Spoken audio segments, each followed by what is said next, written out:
పాకిస్తాన్ కవ్వింపు చర్యలకు ప్రతిస్పందనగా భారత నౌకాదళం అరేబియా సముద్రంలో ప్రతీకార కార్యకలాపాలను ప్రారంభించింది.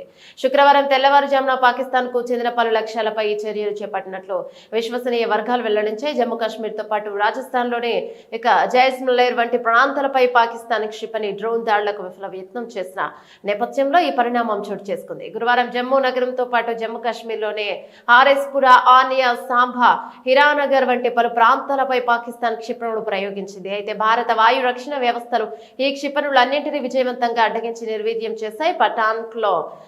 పఠాన్కోట్ లో షెల్లింగ్ జరిగినట్లు, జైసల్మేర్ లో డ్రోన్లు కూల్చివేసినట్లు కూడా సమాచారం అందించింది. ముందు జాగ్రత్త చర్యగా చండీగఢ్, మొహాలీ, శ్రీనగర్ సహా పలు నగరాల్లో విద్యుత్ సరఫరా నిలిపివేశారు. జమ్మూ, పఠాన్కోట్, ఉధంపూర్ లోని సైనిక స్థావరాల లక్ష్యంగా జమ్మూ కాశ్మీర్ లోని అంతర్జాతీయ సరిహద్దు వెంబడి పాకిస్తాన్ డ్రోన్లు, క్షిపణులతో దాడులు యత్నించింది. నిర్దేశిత ప్రామాణిక కార్యాచరణ పద్ధతుల SOPs ప్రకారం కనైటిక్ మరియు నాన్ కనైటిక్ సామర్థ్యాలను ఉపయోగించి ముప్పులను తక్షణమే నిర్వీర్యం చేశాం. ఎలాంటి ప్రాణ నష్టం గానీ, ఆస్తి నష్టం గానీ జరగలేదని రక్షణ మంత్రిత్వ శాఖ X వేదికగా ఒక ప్రకటనలో తెలిపింది. భారతదేశం తన సార్వభౌమత్వాన్ని కాపాడుకోవడానికి, తన ప్రజల భద్రతను నిర్ధారించడానికి పూర్తిగా సిద్ధంగా ఉందని కూడా ఆ ప్రకటనలో పేర్కొంది.